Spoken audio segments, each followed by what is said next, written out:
Hello, good morning, student. Today we will start chemistry class 12th. इसमें हम देखेंगे बेटा अकॉर्डिंग टू ऐसे एग्जाम वेरी इंपॉर्टेंट क्वेश्चंस जहां से हमको एग्जाम के अकॉर्डिंग इंपॉर्टेंट क्वेश्चंस सोल्व करने हैं।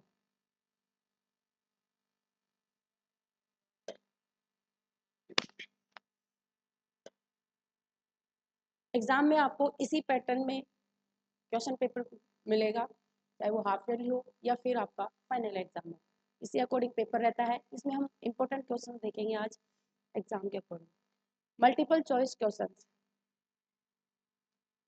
In which of the following unit the concentration of solution does not depend on temperature? आपको इसमें ये बताना है कि आपकी कौन सी ऐसी यूनिट है जो टेम्परेचर पर डिपेंड नहीं करती,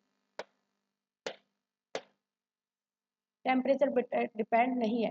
तो मोलरिटी नॉर्मलिटी और फॉर्मेलिटी तो टेम्परेचर डिपेंड है, बट जो मोलरिटी है वो टेम्परेचर डिपेंड वो टेम्परेचर पर डिपेंड नहीं करती। कौन? Molarity. Which of the following is a molecular property, मतलब जो मोलिकुलर प्रॉपर्टी है वो किसकी है? तो viscosity, surface tension and conductivity की तो नहीं है। तो आपका इसमें आंसर रहेगा ऑस्मोटिक प्रेशर। तो ऑस्मोटिक प्रेशर की जो है, ऑस्मोटिक प्रेशर में जो मोलिकुलरिटी प्रॉपर्टी फाइंड करते हैं हम। नेक्स्ट देखिए, which of the following metal of 3D series has the lowest melting point. 3D series means आपका डी ब्लॉक आ जाता है यहाँ पे। 3D सीरीज में 3D सीरीज में अपना है डी ब्लॉक, और डी ब्लॉक में हमारी जो 3D सीरीज है वो 21 टू 30 तक, मीन्स स्कैंडियम से जिंक तक हमारी 3D सीरीज होती है, जिसमें जो हमारा जिंक मेटल है, जो जिंक मेटल है वो आपकी इसमें इसका लोवेस्ट मेल्टिंग पॉइंट होता है जिंक मेटल का। नेक्स्ट देखिए, the metal showing the largest number of oxidation state.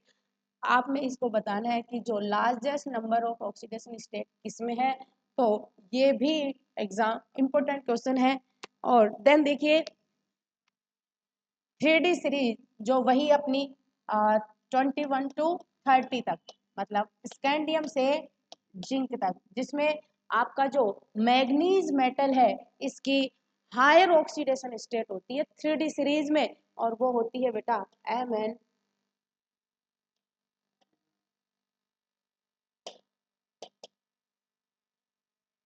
Mn+7।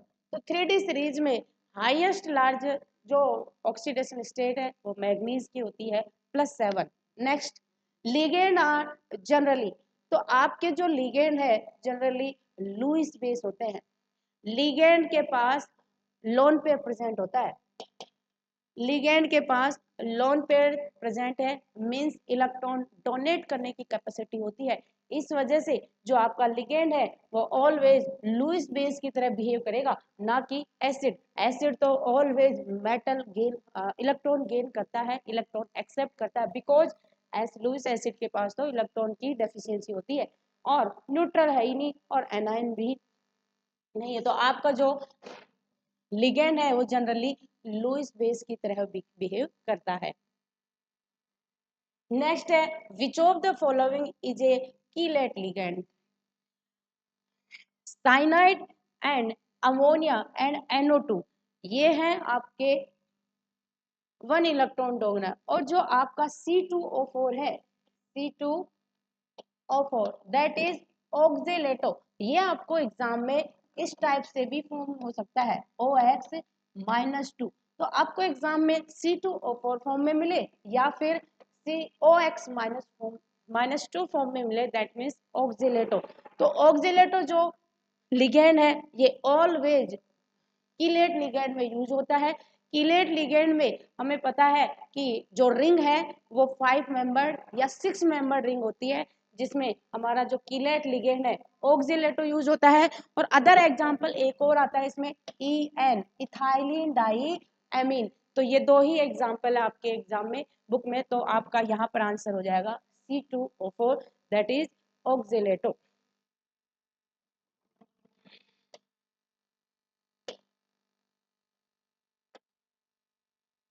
The number of possible dichloro derivative of propane.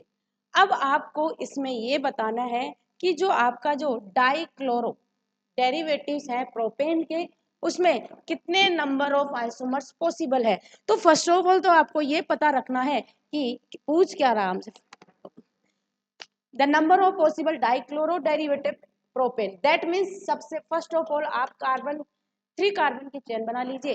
That mean फिर इसने बोला कि डाइक्लोरो मतलब हमें क्लोरीन जो है वो आपको 2 पोजीशन पे अटैच करना है।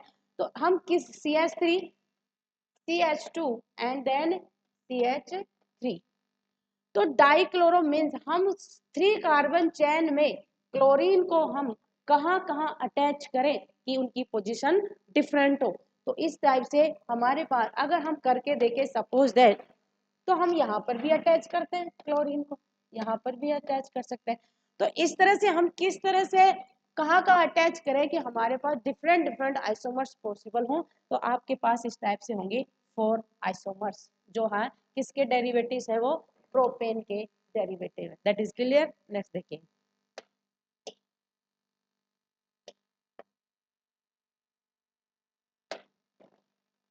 Which of the following compound has highest boiling point. अब इसमें आपको हाईएस्ट बॉइलिंग पॉइंट फाइंड करना है, हाईएस्ट बॉइलिंग पॉइंट। तो फर्स्ट ऑफ ऑल तो आप देख लीजिए कि सब में क्या है, क्लोरीन है। दैट मीन्स अब इसमें आप देखें कि number of carbon chain 3 carbon chain, इसमें 1 2 3, इसको आप इस टाइप से लिख सकते हैं कि CH3 CH, दैट मीन्स ये वाला जो CH3 है वो इस कार्बन पर अटैच है। नेक्स्ट CH2 Cl, ठीक है।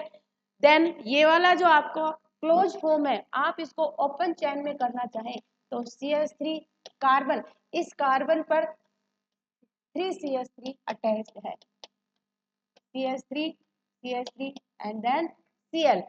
तो हमें बताना कि हाईएस्ट बॉइलिंग पॉइंट, तो दैट 1 2 3 4 मतलब नंबर ऑफ कार्बन चेन हमारे पास 4 एंड देन क्लोरीन। तो बॉइलिंग पॉइंट का जब आपको ऑर्डर फाइंड करना हो तो boiling point directly proportional to molecular weight. Boiling point means BP, boiling point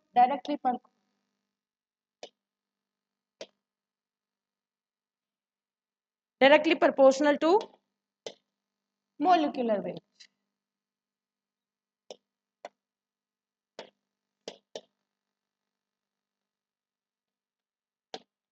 molecular weight, तो आपका जो हाईएस्ट मोलिकुलर वेट होगा वो होगा CH3 CH2 CH2 CH2 and then Cl, because इसमें 3 कार्बन चेन है, इसमें 4 कार्बन चेन है, और इसमें इसमें तो दिख ही रहा है क्लियरली कि 1 कार्बन और 1 ही कार्बन पर तीनों CH3 ग्रुप अटैच है, और इस पर 1 2 3 कार्बन है। तो आपका जो हाईएस्ट मोलिकुलर वेट होगा वो इसका होगा CH3 CH2 CH2 CH2 Br, that means इसका मोलिकुलर वेट हाईएस्ट है इसलिए। Next,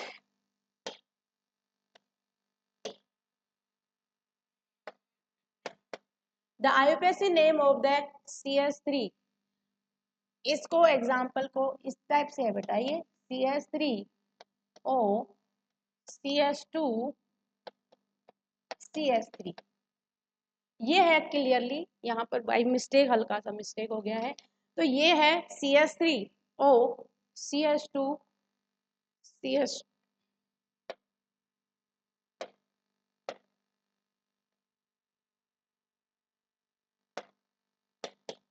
CH2 CH2 and then CH3 CH3 CH2 CH2 CH2 CH3, ये है कंप्लीट एग्जाम्पल। यहाँ पर बाई मिस्टेक हो रखा है।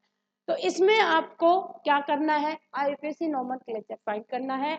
तो मैंने आपको बता रखा है कि जब हम ईथर, ये क्या है बेटा, ईथर, नोट ऑक्सीजन, ईथर, तो जब हम ईथर का नोमेनक्लेचर करते हैं तो जो आपका ईथर ग्रुप है, ये जो आपका ईथर ग्रुप है, वो जो एल्काइल ग्रुप स्मॉल है उसके साथ अटैच होगा। एल्काइल मींस आर ग्रुप, तो आपका जो एल्काइल ग्रुप CH3, यहाँ पर 1 चेन है और यहाँ पर 3 कार्बन चेन है। तो हमारा जो ईथर है वो CH3 के साथ अटैच होगा, तो हम इसको कह देंगे मेथोक्सी। मतलब ईथर का सफिक्स होता है ऑक्सी, आर के साथ होता तो एल्कोक्सी हो जाता, और CH3 को क्या कहते हैं हम, मेथ, इस वजह से हमने कह दिया मेथोक्सी। और ये 3 कार्बन की चेन है, 1 2 एंड देन 3, सो ये होगा प्रोपेन। तो हम इस टाइप से कह देंगे कि 1 पे ये वाला ग्रुप अटैच है, सो 1 मेथोक्सी प्रोपेन। तो आपका आंसर होगा, यहाँ पर 1 कर देंगे अपन, 1 मेथोक्सी प्रोपेन। तो ये ध्यान रखना, ये कंप्लीट ये वाला एग्जाम्पल है और इसका नेम होगा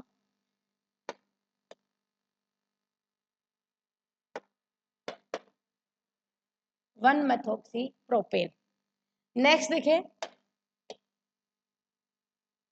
hybridization, which of the following isomerism does not found in ether, मतलब आपका जो ईथर है वो कौन सा आइसोमर प्रेजेंट शो नहीं करता। तो देखो चेन, डेफिनेटली चेन आइसोमर्स होगा, ऑप्टिकल भी होगा और पोजीशन आइसोमर्स भी होगा। ज्योमेट्री, ध्यान रखे कि ज्योमेट्री आइसोमेरिज्म है वो ऑलवेज डबल बॉन्ड में फाइंड होती है, और यू नो दैट कि ईथर में कभी डबल बॉन्ड होता ही नहीं है। इस वजह से बेटा ध्यान रखे कि जो आपका ईथर है वो कौन सी ज्योमेट्री शो नहीं करता, ज्योमेट्री आइसोमेरिज्म। पोजीशन में आपको ईथर को अलग अलग पोजीशन पे अटैच करना होता है। ऑप्टिकल में ये होता है कि मिरर इमेज की बात होती है। एंड देन चेन आइसोमर्स में हम ईथर में जो चेन ले रहे हैं वो 2 कार्बन की है, 3 कार्बन की है, 4 कार्बन की, उसमें मतलब चेन डिफरेंट होती रहती है। और आपका जो ज्योमेट्री आइसोमर उसमें ऑलवेज डबल बॉन्ड होता है, इस वजह से ईथर कभी भी ज्योमेट्री आइसोमेरिज्म शो नहीं करता। Hybridisation of the carbon atom of carbonyl group, hybridization of the carbon atom of carbonyl group, you know that carbonyl group की जो स्ट्रक्चर है ये है, मींस कार्बोनाइल ग्रुप में आपके पास एल्डिहाइड भी होगा और कीटोन भी होगा। तो मैंने आपको हाइब्रिडाइजेशन फाइंड करना बताया है। ऑर्गेनिक केमिस्ट्री में कभी भी तो 3 ही हाइब्रिडाइजेशन यूज होते हैं always, sp2 and then sp3। तो सिग्मा बॉन्ड हाइब्रिडाइजेशन में यूज होता है, बट पाई बॉन्ड कभी भी हाइब्रिडाइजेशन में यूज नहीं होता। तो 1 that is sigma bond, sigma bond, और जब डबल बॉन्ड है तो 1 sigma and then 1 pi bond. So हमारे पास क्या है बेटा, 3 सिग्मा बॉन्ड है, तो 3 sigma bond that means sp2 hybridisation. So answer होगा sp2। ओके, नेक्स्ट देखिए,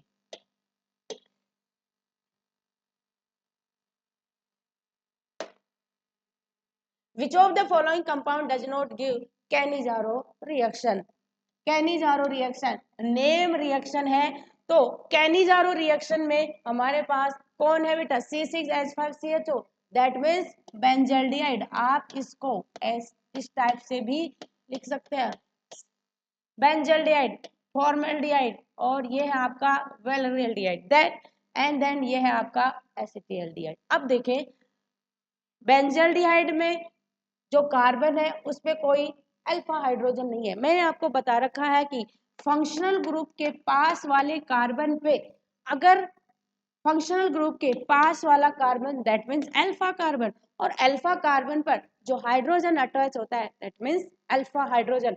सो हमारा जो अल्फा कार्बन, इसमें अल्फा कार्बन तो है बट अल्फा हाइड्रोजन नहीं है। सो इसमें फॉर्मल्डिहाइड में HCHO, इसमें भी कोई अल्फा कार्बन नहीं है, इसमें भी नहीं है। और हमारा पास कौन है बेटा, CH3CHO, that means functional group के नियर बाई जो कार्बन है वो अल्फा कार्बन, और इसमें जो हाइड्रोजन है वो अटैच जो है वो है आपका अल्फा हाइड्रोजन। और ऑलवेज कैनिजारो रिएक्शन में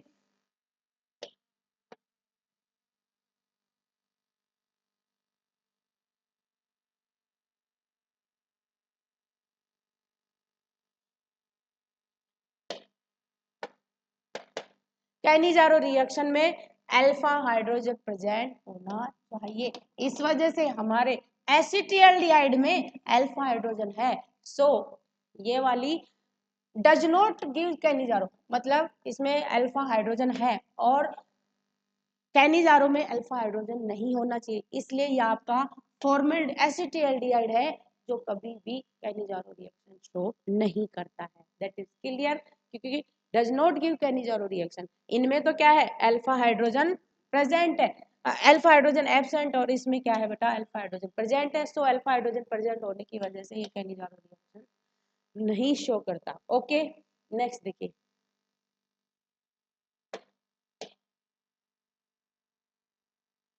what is the hybridization state of N in R3N? N means nitrogen है और R3N मीन्स ये कौन सी एमीन है बेटा, 3 डिग्री एमीन है, 3 डिग्री एमीन है। तो आपको इसमें क्या करना है, हाइब्रिडाइजेशन शो करना है। अभी अभी मैंने बताया कि sigma bond use in always hybridisation, pi bond कभी भी यूज नहीं हो सकता। तो फर्स्ट ऑफ ऑल आपको 3 डिग्री एमीन की क्या स्ट्रक्चर फॉर्म करनी होनी चाहिए, तो nitrogen 3R, R R R, आपको एग्जाम में आर की जगह CH3 भी मिल सकता है। ओके, तो कितने bond, sigma sigma sigma and sigma, 3 sigma में, दैट मीन्स sp3 हाइब्रिडाइजेशन। तो आंसर होगा आपके पास sp3। That is clear. Next देखिए,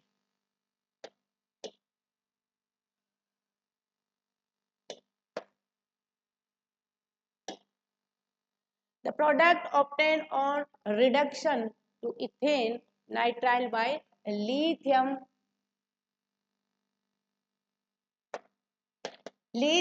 aluminium hydride, that means reduction. इसको देख के भी पता चल जाता है कि लिथियम एल्यूमिनियम हाइड्राइड की जब बात हो तो रिडक्शन को प्रेजेंट करेंगे। सो मैंने आपको एक ट्रिक बता रखी है कि जब आपके पास कौन हो भाई, इथेन नाइट्राइल, तो CH3 CH2 CN, तो जब भी आपका रिडक्शन करवाना है किसकी प्रेजेंस में, lithium aluminium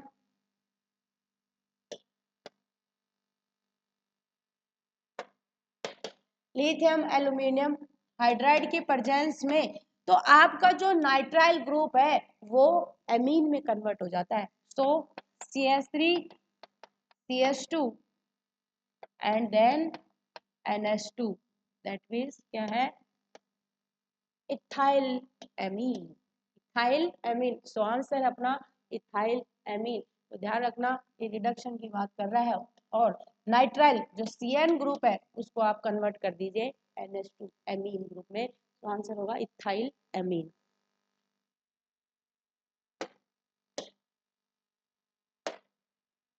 fill in the blanks, तो इस टाइप के आपके क्वेश्चन रहेंगे एग्जाम में, MCQs। अब नेक्स्ट आप क्या जाते हैं, ब्लैंक वाले question, fill in the blanks. An ideal solution of a Raoult's law,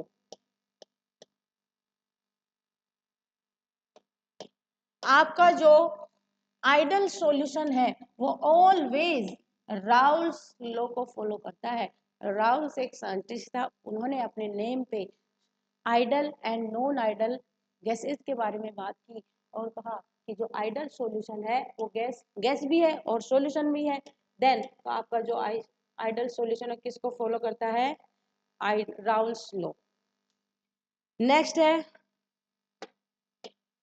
lanthanide and actinoid have normal always common example है कि भाई जो आपका lanthanide एंड एक्टिनोइड्स है वो ऑलवेज +3 ऑक्सीडेशन स्टेट शो करते हैं। जो हमारे पीरियोडिक टेबल में सबसे लास्ट में जो ब्लॉक होता है, F ब्लॉक होता है, उसमें 2 सीरीज होती है, lanthanide एंड देन एक्टिनोइड्स, जिनकी कॉमन ऑक्सीडेशन स्टेट होती है +3। नेक्स्ट है the oxidation number of nickel in NiCO4। हमने कोऑर्डिनेशन चैप्टर में पढ़ा था, जब हम NiCO4 की ऑक्सीडेशन स्टेट फाइंड करें, किसकी, निकल की, तो जिसकी ऑक्सीडेशन स्टेट फाइंड करते हैं उसको हम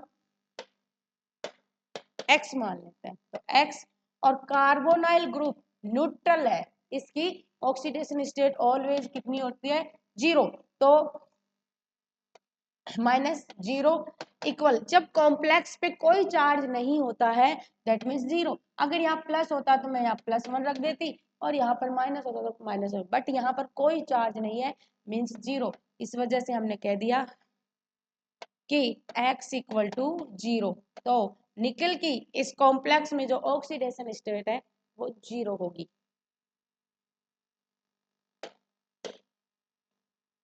the order of reaction SN2 reaction, याद रखें SN2, जब SN2 की बात करें तो सेकेंड ऑर्डर की रिएक्शन होगी।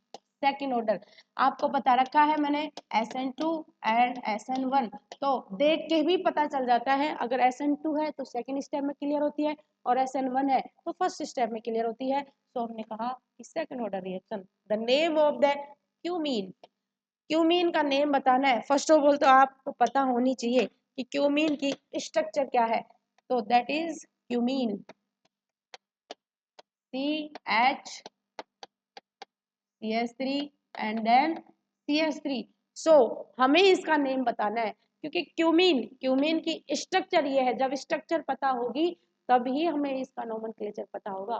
तो देखिए बेटा, कितने कार्बन है, 3 कार्बन है, और अगर हम इसको चेन मान लें तो 1 number, 2 number and then 3 number, अगर इसको चेन मान ले तो ये आइसो में हो जाएगा। जब कार्बन चेन में एक ग्रुप लगा हो तब हम कह देते हैं आइसो, जब 2 ग्रुप लगे हों तब हम कह देते हैं नियो। सो यहाँ पर तो 1 ही ग्रुप है, सो हमने कह दिया आइसो प्रोपाइल। 3 कार्बन हैं इसलिए कह दिया आइसो प्रोपाइल 3 कार्बन, और लास्ट में यहाँ कौन है, बेंजीन, तो इसका नेम हो जाएगा iso propyl benzene. Okay, so cumene, that is cumene, and its name is isopropyl benzene.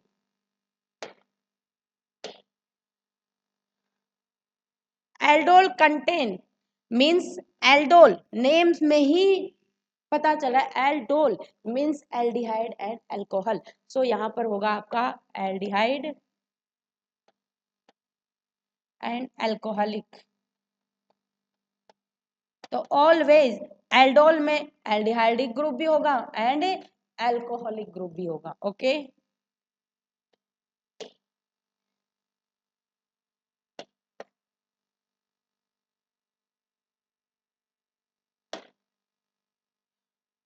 अब a very short answer question.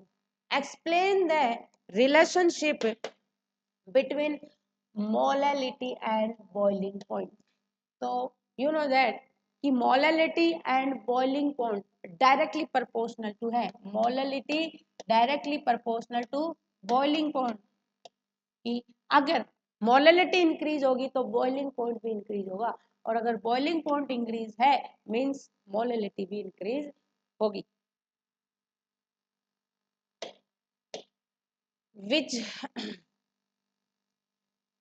which are the volatile metal in D block, which are the volatile metal in D block and why?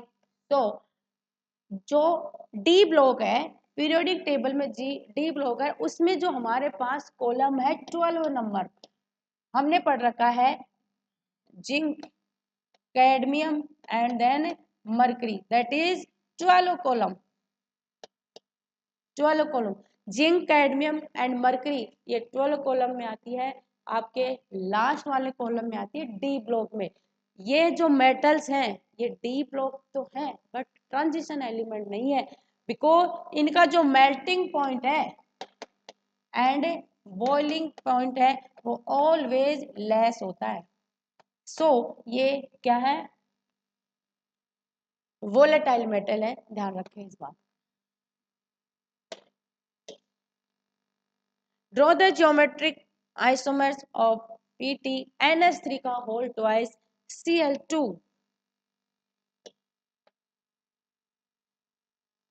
देखिए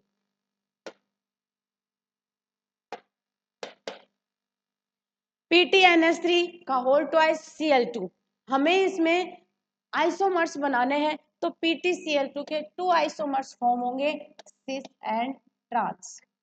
तो जो आपका metal है वो centre में होगा और NH3 2 लिगेंड, Cl2 2 लिगेंड। तो first of all NH3 Cl Cl, जब सेम ग्रुप सेम साइड हो that means cis form. And PT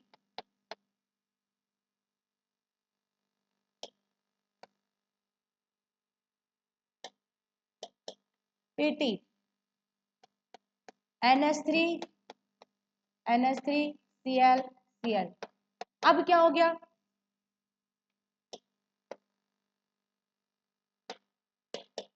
कि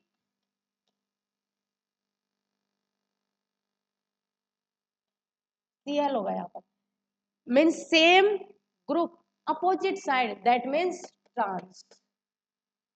तो हमने कहा कि same group same side that means cis, और same group opposite side so trans.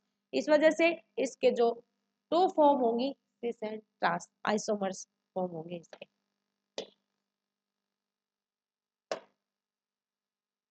The order of the nucleophilic strength of halide ion, हमें इसमें क्या करना है कि हैलाइड आयन की जो न्यूक्लियोफिलिक है स्ट्रेंथ है उसका हमें ऑर्डर फाइंड करना है। तो फर्स्ट ऑफ ऑल तो पता होना चाहिए कि हैलाइड्स होते क्या है। तो you know that fluorine chlorine bromine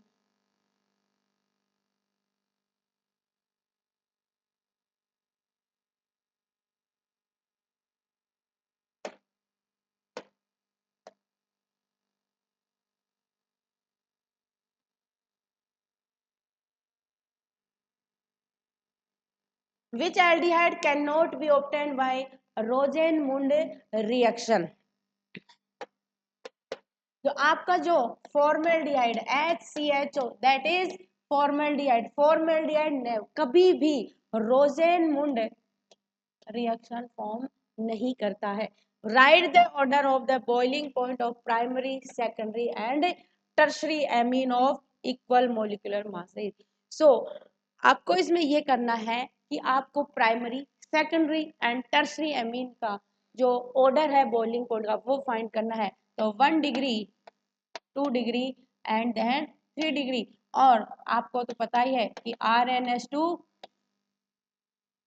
that is 1 degree, RnH2 2 degree and R3n that is 3 degree। तो always 1 degree 2 degree and 3 degree।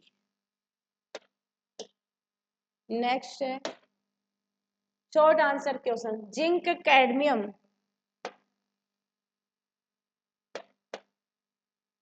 Zinc cadmium and mercury are not considered transition elements. Reason बताना है इसमें कि जो हमारी zinc है cadmium है and then mercury ये डी ब्लॉक के एलिमेंट तो है बट ये ट्रांजिशन एलिमेंट नहीं है। बिकॉज जो D zinc cadmium and mercury ये डी ब्लॉक के 12 कॉलम में प्रेजेंट होती हैं और इनका जो लास्ट ऑर्बिटल है आउटर मोस्ट शेल है वो फुलफिल होता है।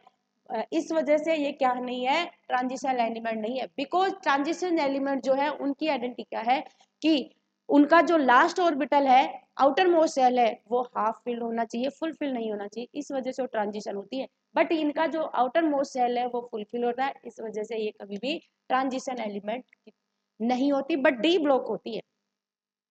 मीन्स डी ब्लॉक होते हुए भी ट्रांजिशन एलिमेंट नहीं है। नेक्स्ट देखिए find the magnetic moment of Ni+2 nickel.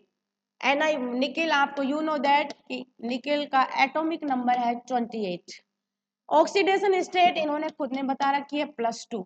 तो फर्स्ट ऑफ ऑल हमें निकिल का आउटर मोस्ट शेल का जो इलेक्ट्रॉनिक कॉन्फ़िगरेशन है वो करना है। तो 3d8 4s2 तो 2 इलेक्ट्रॉन जितने ऑक्सीडेशन स्टेट प्लस में होती है उतने इलेक्ट्रॉन हमें रिमूव करने होते हैं। तो हमारा एस के इलेक्ट्रॉन तो रिमूव हो जाएंगे, हमारे पास रह गए 3d8। तो 8 इलेक्ट्रॉन हमें क्या करना है बेटा, फिल करने हैं डी ब्लॉक में, डी सब शेल में 1 2 3 4 5 6 7 8 का always first of all 1 electron fill करते हैं, देन हम उसकी पेयरिंग करवाते हैं। अब कहा कि Ni+2 का हमें क्या फाइंड करना है, मैग्नेटिक मूवमेंट। तो हमारे पास 2 इलेक्ट्रॉन अनपेयर है, 2 इलेक्ट्रॉन अनपेयर है, तो हमें n equal to 2 find 2 put करना है। n means number of unpaired electron. So हमें एक फॉर्मूला पता है, mu, mu means magnetic moment. जब हम म्यू का फॉर्मूला रखते हैं n+2, तो जहां पर n है वहां हम क्या पुट कर दें, 2 इलेक्ट्रॉन। तो जब आप इसकी वैल्यू फाइंड करेंगे तो आपके पास आ जाएगी 2 + 2, ये कितना 4 हो गया, 4 इंटू, तो √8 की वैल्यू ऑलवेज आ जाएगी 2.82। ओके, तो इस तरह से आपको मैग्नेटिक मोमेंट फाइंड करना है। दैट मीन एक चीज और याद रखनी है कि जितने अनपेयर इलेक्ट्रॉन है उतने ही अराउंड हमारे डिजिट आएंगे। सपोज हमारे पास इलेक्ट्रॉन है 2 अनपेयर इलेक्ट्रॉन, तो जब हम रूट म्यू फाइंड करते हैं तो 2 तो होगा ही होगा, ऑलवेज होगा ही होगा। अगर सपोज हमारे पास इलेक्ट्रॉन 3 होते हैं अनपेयर, तो 3 पॉइंट तो होगा ही, 3 तो आएगा ही आएगा। बाद लास्ट की जो डिजिट है वो फिर हम लिख देते हैं, या तो लर्न कर लीजिए या फिर अपन इस टाइप से, वो ऑलवेज अबाउ 80 होंगी, अबाउ मतलब 80 टू 95 के बीच में होंगी। ओके, नेक्स्ट देखिए,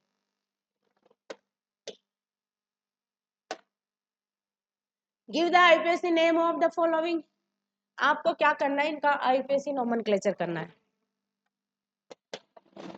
CuH2 का होल 4 +2। तो फर्स्ट ऑफ ऑल तो हमें ऑक्सीडेशन स्टेट फाइंड करनी होती है कि कॉपर CuH2 होल 4 +2, ये हमारे पास कंपाउंड है। तो फर्स्ट ऑफ ऑल हमें कॉपर की ऑक्सीडेशन स्टेट फाइंड करनी है। तो कॉपर को X प्लस, वाटर न्यूट्रल होता है मीन्स 0 इक्वल +2, तो X इक्वल टू हमारे पास आ जाएगा +2 ऑक्सीडेशन स्टेट आ जाएगा। और जब नोमेनक्लेचर में हम ऑक्सीडेशन स्टेट को किस में फाइंड करते हैं, रोमन में फाइंड करते हैं हम डिजिट को, तो इसका नेम हो जाएगा 4 है। फर्स्ट ऑफ ऑल हम लिगेंड का नेम फाइंड करेंगे, तो जो 4 है उसको हम कह देंगे टेट्रा, टेट्रा। वाटर को हम कहेंगे एक्वा, एक्वा। एंड देन हमारे पास कौन है, कॉपर, कॉपर। मेटल का नेम लिख देंगे, मेटल, कॉपर। और ऑक्सीडेशन स्टेट हमारे पास क्या फाइंड हुई है, 2, तो हम रोमन में क्या कर देंगे, रोमन में हम यहाँ कर देंगे सेकंड, और लास्ट में हम कह देंगे आयन। जब चार्ज होता है तो हम लास्ट में आयन भी लिख देते हैं। अगर यहाँ पर माइनस होता तो 8 लिख देते हैं, मेटल के नेम में 8 यूज होता है, कोपरेट, जिंकेट, इस टाइप से। तो इस टाइप से आपका ये भी हो जाएगा और देन ये भी हो जाएगा। ओके, नेक्स्ट है, which type of isomerism is present in 1 chlorobutane and 1 chloro 2 methyl propane. तो फर्स्ट ऑफ ऑल तो आपको इसकी स्ट्रक्चर बनानी आनी चाहिए।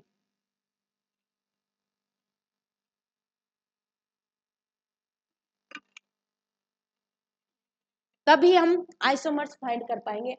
तो 1 क्लोरोब्यूटेन मीन्स 4 कार्बन की चेन होगी होगी ब्यूटेन। 1 क्लोरो आप कहीं पर भी अटैच कर दीजिए Cl आ जाएगा। फिर है 1 chloro 2 methyl propane means 3 carbon की चेन होगी, प्रोपेन है। फिर कौन है, 1 क्लोरो 2 मिथाइल, 1 पे कौन है बेटा Cl, और 2 पे कौन है मिथाइल, तो CH3। तो आपको क्या समझ में आया कि कार्बन नंबर ऑफ चेन 4 और इसमें कार्बन चेन है 3, इसमें कार्बन नंबर है 3। तो सिंपल सी बात है कि चेन स्मॉल हो चुकी है, तो हम कह देंगे इसको चेन आइसोमर्स। ओके,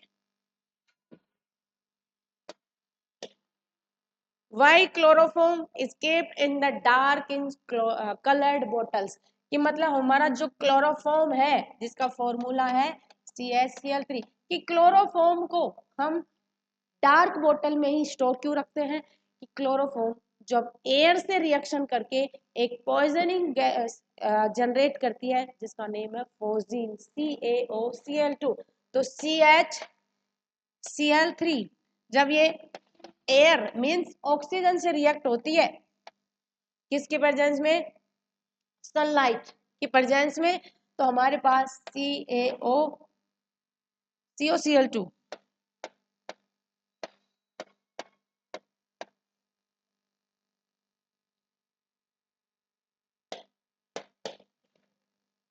COCl2 ये गैस जनरेट होती है जो इसका नाम है फोजीन गैस। ये एक पॉइजनिंग गैस होती है। इसी वजह से क्लोरोफॉर्म को ऑलवेज डार्क ब्लैक बोतल में ही स्टोर करके रखते हैं कि वो एयर ऑक्सीजन से रिएक्ट करके ये जो पॉइजनिंग गैस है इसका फॉर्म ना करे। Right the Friedel Crafts reaction. आपको क्या करना है कि नेम रिएक्शन है, फ्रेडल क्राफ्ट रिएक्शन करनी है। तो फ्रेडल क्राफ्ट रिएक्शन कैसे? First of all that is phenol. जब हम फिनोल की रिएक्शन CH3Cl मिथाइल क्लोराइड से करवाते हैं किसकी प्रेजेंस में? AlCl3 की प्रेजेंस में, तो क्या होगा बेटा? जो आपका CH3 ग्रुप है वो ऑर्थो एंड मेटा पोजीशन पे अटैच हो जाएगा। CH3 एक तो ये होगा और दूसरा कंपाउंड आपके पास होगा OH, पैरा पे CH3। तो ऑर्थो पे CH3 एंड पैरा पे CH3 that is orthocresol and that is paracresol. तो ये है आपकी name reaction Friedel Crafts reaction.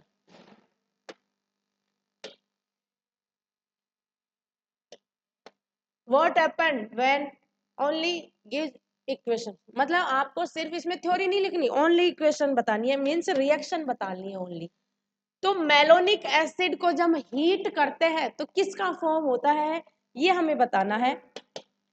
तो CH2 COOH CH2 COOH that is malonic acid.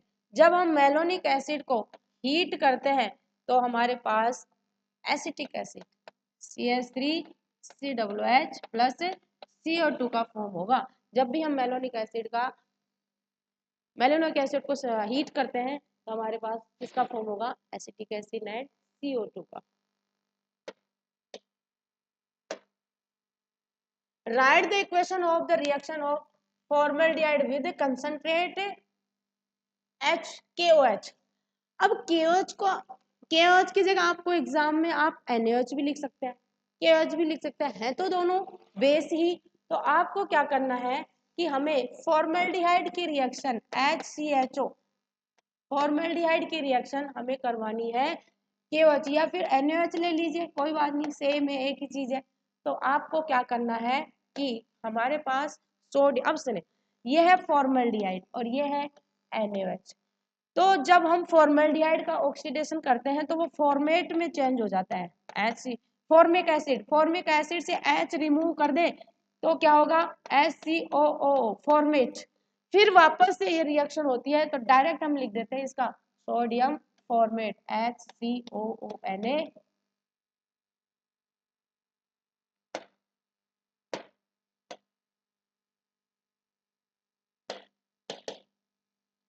HCOONA that is sodium format.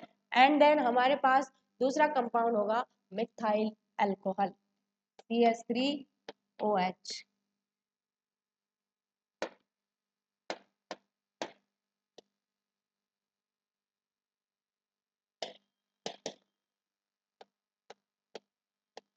तो ये है सोडियम फॉर्मेट एंड ये है अल्कोहल।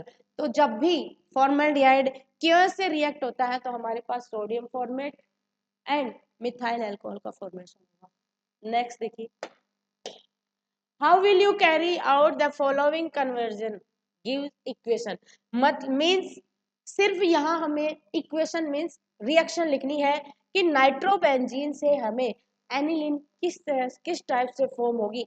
तो फर्स्ट ऑफ ऑल तो हमें नाइट्रोबेंजीन की स्ट्रक्चर बनानी आनी चाहिए, that is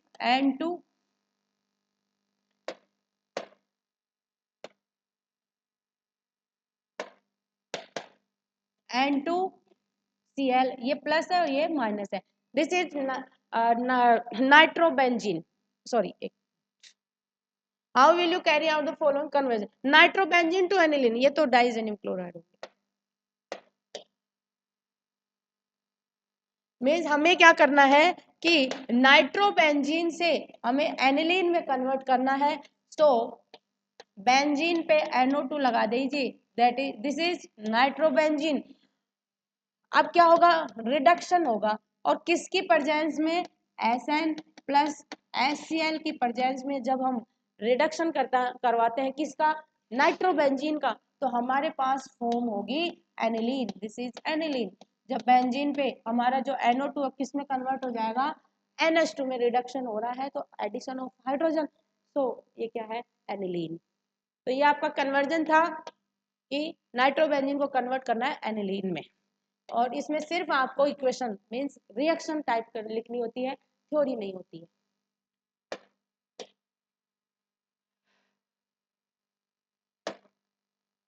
right send mayor reaction only equation, क्या करना है, सेंड मेयर रिएक्शन करनी है। और देखिए send mayor reaction, benzene diazonium, जब हम सेंड मेयर रिएक्शन करते हैं तो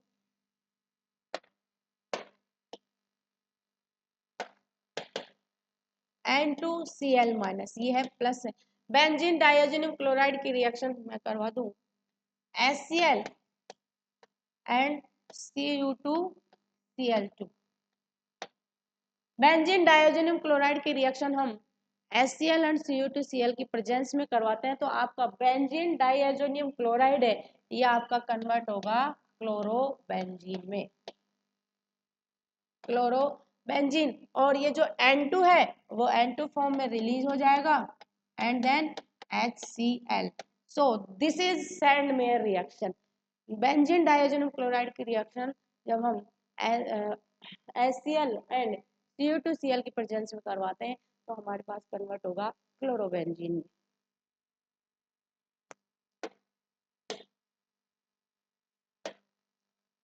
अब देखिए आपके यहाँ next question, long answer question. If 25 gram sugar is dissolve in water to make 250 ml solution, तो what will be the weight volume percentage. हमको हमें फाइंड करना है वेट बाय वॉल्यूम परसेंट। तो क्या करना है, फर्स्ट ऑफ ऑल तो आपको फॉर्मूला पता होना चाहिए कि वेट ऑफ सोल्यूट हमारे पास कितना है। सोल्यूट जो, सपोज हमारे पास 25 ग्राम सोल्ट है और 1 लीटर वाटर है, तो जो वाटर है वो सोल्यूट है और जो सोल्ट है वो है सोल्यूट। जिस चीज को हम डिजोल्व करते हैं जिसमें, तो वो होती है सोल्यूट। जिसकी क्वांटिटी, या फिर सिंपल लैंग्वेज में देखें, जिसकी क्वांटिटी लेस है वो है आपका सोल्यूट, और जिसकी क्वांटिटी ज्यादा है वो है आपका सोलवेंट, और दोनों मिक्स होके वो हो जाते हैं सॉल्यूशन। तो क्या होगा कि वेट ऑफ सोल्यूट तो कितना है बेटा 25, और हमारे पास क्या है सॉल्यूशन 250। परसेंटेज जब हम फाइंड करते हैं तो ऑलवेज 100 से डिवाइड कर दे, तो वो मल्टीप्लाई कर देते हैं। सो ये आपके पास हो जाएगा 10%। ओके, नेक्स्ट देखिए,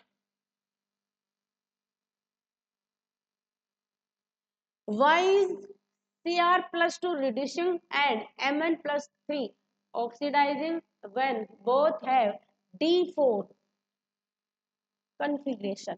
मीन्स ये क्या है कि हमारा जो Cr+2 है वो तो रिड्यूसिंग क्यों है, और Mn+3 हमारा क्या है, ऑक्सीडाइजिंग क्यों है।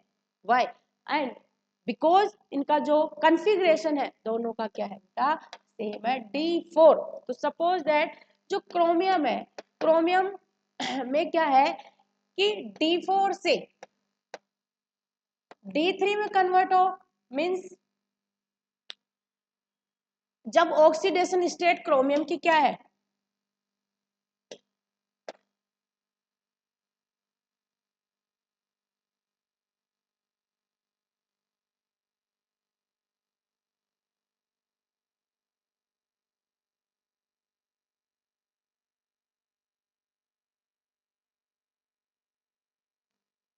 +1। तो D4 मैंने आपको बता रखा है कि D3 एंड D6 ये है आपका हाफ फिल्ड, ना तो हाफ फील्ड है और ना फुल फील्ड है। देन मैग्नीज Mn+2 जो कन्वर्ट हो रहा है आपका D4 टू D5 में। ओके, तो आप एक बात बता रखी है मैंने स्टेबिलिटी की, जब भी हमारे पास half filled, vacant and full filled orbital होंगे तो वो मोर स्टेबल होंगे। तो D3 क्या है, 5 सबसेल D3, तो ना तो ये हाफ फील्ड है, ना ही फुल फील्ड है और ना ही वैकेंट है, बट हमारा जो D5 है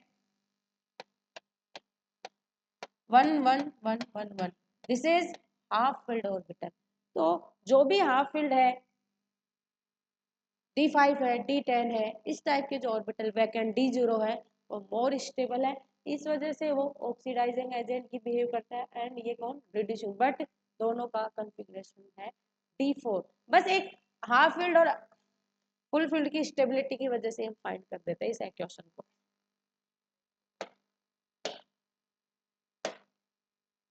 ऐसे टाइप क्वेश्चंस रहेंगे अब आपके पास अगले स्टेप में। Explain on the basis of valence bond theory that NiCN4-2, ये आपका इस तरह से है NiCN4-2, ये जो आपका है ये कॉम्प्लेक्स के ऊपर है। Iron with square planar structure, it is diamagnetic and the NiCl4-2, ये है बेटा NiCl4।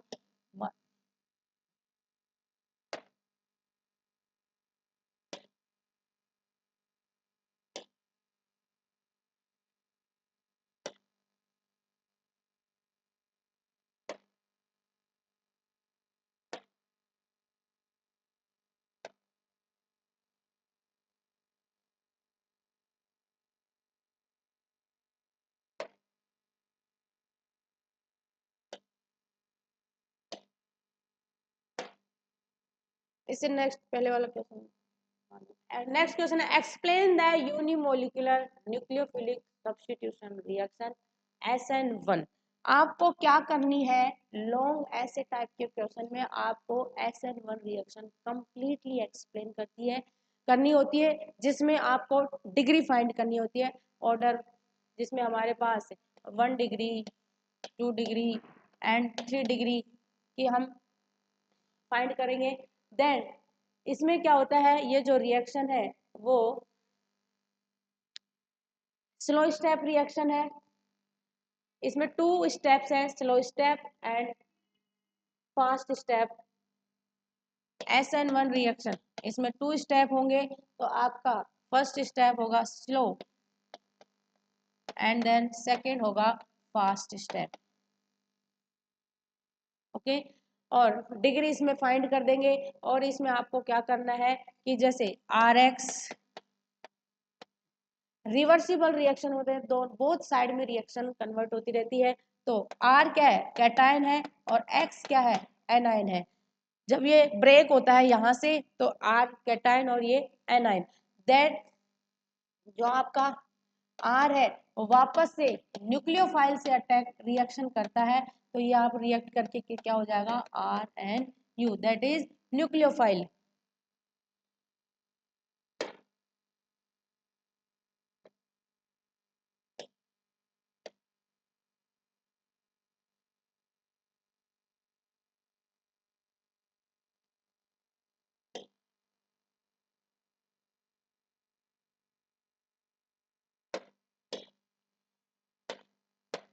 न्यूक्लियोफाइल फिर वापस से क्या होता है कि आर मीन्स एल्काइल, जब ये न्यूक्लियोफाइल से रिएक्शन करता है तो हमारे पास प्रोडक्ट बनेगा RNU। और इसके बेस पे आपको एग्जांपल भी लिखना होगा, सपोज दैट हमारे पास CH3 का होल थ्राइस Br है। अब क्या करना है आपको, ब्रेक करना है, बॉन्ड ब्रेक होगा यहाँ से, तो इसको हम ओपन फॉर्म में लिख दें CH3 CH3 CH3 ये कैटायन फॉर्म में होगा, और जो आपका Br है वो होगा एनायन फॉर्म में। ओके, अब वापस से जो कैटायन है यहां पर न्यूक्लियोफाइल अटैक करेगा, तो सब देखिए, तो CH3 CH3 and then CH3, ये कैटायन था, न्यूक्लियोफाइल सपोज दैट हम ले लेते हैं OH नेगेटिव है, ये यहाँ इस पे अटैक करेगा, दैट हमारे पास रिएक्शन फॉर्म हो जाएगी CH3 CH3 CH3 and then OH, और अपना जो Br था वो तो नेगेटिव फॉर्म में रिलीज हो ही गया था। तो इस टाइप से आपको SN2 की डिटेल कंप्लीट डिटेल बतानी है, उसका ऑर्डर, इस टाइप से रिएक्शन, फिर उसका एग्जाम्पल एंड ऑर्डर मैंने बता दिया, 1 डिग्री 2 डिग्री, इस तरह से आपको इसका ऑर्डर फाइंड करना है।